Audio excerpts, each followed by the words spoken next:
pain? Can you put some shoes on? Ow, my finger. I would say the majority of the sensory issues and everything I experience exactly the same way as my kids.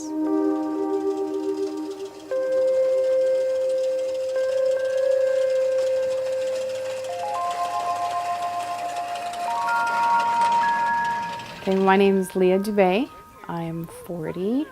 I'm married. My husband's name is Charles. I have 3 children. My oldest is Kane, and he's 11 years old, and he has high-functioning autism. My middle son is 8 years old. His name is Tristan. He has autism spectrum disorder, or ASD. And then my daughter, who's 3, who's the newest diagnosed, she has autism spectrum disorder also, as well as I was diagnosed a year and a half ago with autism spectrum disorder. Very good. Feel done. Go ahead. Good job. Run as fast as you can. All right. Well, it's on. That's my turn. I've had anxiety my whole life and battled depression. My high school years were very troubling, I think, because I couldn't fit in that social. I mean, I was socially awkward, so. And that was I think that was grade 9. I had sensory issues my whole life, but that never really interfered. I just adapted. I have OCDs that, you know, I have to have certain things done a certain way. I have rituals before I go to bed that have to be done a certain way. There's a picnic coming up this Sunday for my daughter's preschool. It's the norm. Hey, it's a social outing. So if I don't go, is she going to suffer because she can't play with those kids? Yes. Do I want to go? No. Am I going to go? If the sun's shining, yes. If it's raining, I'm going to be happy. If I don't second think, my decision will affect, I think, my kids. When an issue has started where Tristan's having a meltdown or Kane is frustrated, usually Dad hasn't seen the trigger, but in my eyes it's screaming at me, oh my gosh, this is what we've done or this is what has happened, and I can relate to it, help it, solve it. Usually.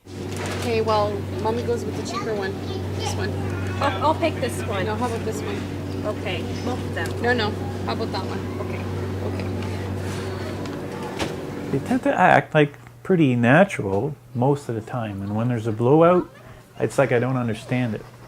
But because Leah, I guess now she expects, you know, things like that to happen because of whatever is going on. And she's stronger than I would be to make him calm down and carry on. I lack empathy. It's apparent. It's been like that forever. It's funny because I have more empathy for a cat than I do a human being. I don't have a maternal bond to them. I never developed a bond.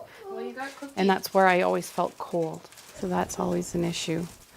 I'm probably going to struggle with that forever. Is like, are they suffering because I am not being that affectionate one? I go to an early years program downtown, and it's all moms with children with disabilities. And I've brought this up to them that this has been an issue my whole life. And they all say the same thing. You are caring in your own way. You may not be that touchy-feely affectionate mom, but you care in your own way. You make sure nothing happens to them and you will fight for them, which I do. She's strong. She fights for the kids, obviously. She's a baby or a kid person. You know, some are like selfish and they like to do their own thing most of the time, but she's a real mother. It was a big relief in the sense that I had answers. It was nice to know that I didn't have control over a lot of the things that I did, that it was a disorder and that's why it was happening. So being able to have an answer gave me an option to go ahead and seek treatment or therapy or read about, okay, this is an answer that I can use and apply to my lifestyle. So I think if I would have had treatment prior, maybe in my teens when I was being treated for depression, maybe I would have had a better social life. I didn't even attend my own prom.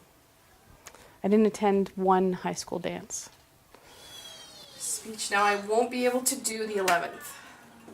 It is very hard to get some organization or somebody to listen to you, even your family doctor, to say, hey, you know what? How about we just get you involved with this organization and they'll hear you out and we'll see where we go from there. Family physicians, I think, need to be educated to that not only kids, it's not only in kids, that like in their eyes they're just seeing all these kids come through, but I'm thinking they need to be educated that, you know, that adult that you've been treating with depression and anxiety, there's something else. As for a mom's perspective, raising children and dealing with their own issues along with their children, there's nothing at all. You can find information on the disorder, but not as a mother or as a woman striving to be normal in society with ASD or anything. There's nothing. Okay, thanks. Bye. That was speech for Oksana. So they book it in blocks. So we just booked 6 appointments up till the 17th of January. But it's hard because I have to book them around everybody else's appointments.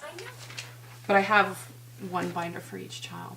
So, and I believe that my ASD, because the way I have to have things organized, enabled this. And this was, I think, a big benefit.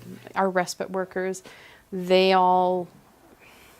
lot of times they'll tell me they really respect me because I hold it together really well, that nothing fizzes me. I'm calm all the time. And I always say, this is all I know. And I have said, and I've used it where I've said, if my firstborn may have been typical, then maybe things would be different on the way I perceive things. But Okay now. it's all we know. It's all we know. We don't know anything else. So to us, this is normal. Everybody's different. It's the way it is. Leah Dubé. Yes, Mom. Okay, you need to get in. Yep. Tristan. Are you again with me? Tristan.